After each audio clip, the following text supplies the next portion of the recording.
Hello guys, welcome back to my channel. അപ്പോൾ ഇന്നത്തെ നമ്മുടെ സ്പെഷ്യൽ ചെറുനാരങ്ങയും ഡേറ്റ്സും കൂടെ നമുക്ക് അച്ചാർ വയ്ക്കാം. ഡേറ്റ്സ് എല്ലാം നമ്മളിങ്ങനെ കട്ട് ചെയ്ത് വെച്ചിട്ടുണ്ട്. അതിൽ കുറച്ച് വിനെഗർ ഒഴിച്ച് വെച്ചിട്ടുണ്ട്. അരമണിക്കൂർ വെയിറ്റ് ചെയ്യാൻ വേണ്ടി വെക്കണം. ചെറുനാരങ്ങ അതുപോലെ കട്ട് ചെയ്ത് വെച്ചിട്ടുണ്ട്. അതിൻ്റെ അകത്ത് കുറച്ച് ഉപ്പുപൊടി ഇട്ട് വെച്ചിട്ടുണ്ട്. നല്ലെണ്ണയാണ്. ഇതാ കുറച്ചധികം നല്ലെണ്ണ ഒഴിച്ച് കൊടുത്തിട്ടുണ്ട്. ഇത് നല്ലെണ്ണ ഇതായി വന്നപ്പോഴത്തേക്കും എന്താ കുറച്ച് കടുക് ഇട്ട് കൊടുത്തിട്ടുണ്ട് കേട്ടോ.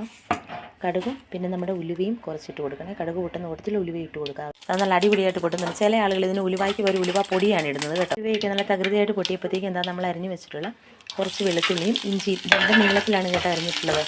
അത് രണ്ടും ഇട്ട് കൊടുക്കുക. റെഡിയായി വരുമ്പോഴത്തേക്കും നമുക്ക് ഇതിനകത്ത് മുളക് പൊടി ആഡ് ചെയ്യാം കേട്ടോ. ഞാൻ ഇതിനകത്ത് കാശ്മീരി പൊടിയാണ് ആഡ് ചെയ്തിട്ടുള്ളത്. പിക്കിൾ പൗഡർ വേണമെങ്കിൽ നിങ്ങൾക്ക് യൂസ് ചെയ്യാം. എല്ലാം റെഡി ആയിട്ടുണ്ട് കേട്ടോ. അതിൻ്റെ ഇടയിൽ കരിവേപ്പില ഇട്ട് കാണിക്കാൻ വേണ്ടി മറന്നുപോയി.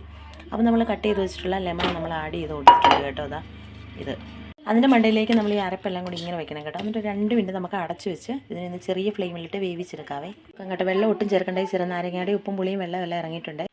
ഈ സമയത്ത് നമുക്ക് ഇതിലേക്ക് ഈന്തപ്പഴം ആഡ് ചെയ്ത് കൊടുക്കാം.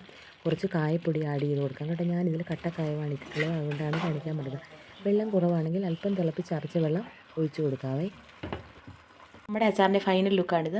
അച്ചാറൊക്കെ റെഡി ആയിട്ടുണ്ട് കേട്ടോ. ഇനി ഇതിന് തോല് നന്നായിട്ട് സോഫ്റ്റായി കിട്ടണമെന്നുള്ളവരാണെങ്കിൽ കുക്കറിൽ വെച്ചിട്ട് 3-4 വിസിലടിച്ചാൽ നാരങ്ങ സോഫ്റ്റായിട്ട് അതിൻ്റെ തൊലിയായി കിട്ടും. പിന്നെ ഇത്തരത്തിലുള്ള എൻ്റെ കുട്ടി വീഡിയോസുകളും ഇങ്ങനെ കുഞ്ഞു കുഞ്ഞു കാഴ്ചകളും നിങ്ങൾക്ക് ഇഷ്ടമായെങ്കിൽ ഈ ചാനലൊന്ന് സബ്സ്ക്രൈബ് ചെയ്യാൻ സപ്പോർട്ട് ചെയ്യുക. മറ്റൊരു വീഡിയോയുമായി വീണ്ടും കാണാം.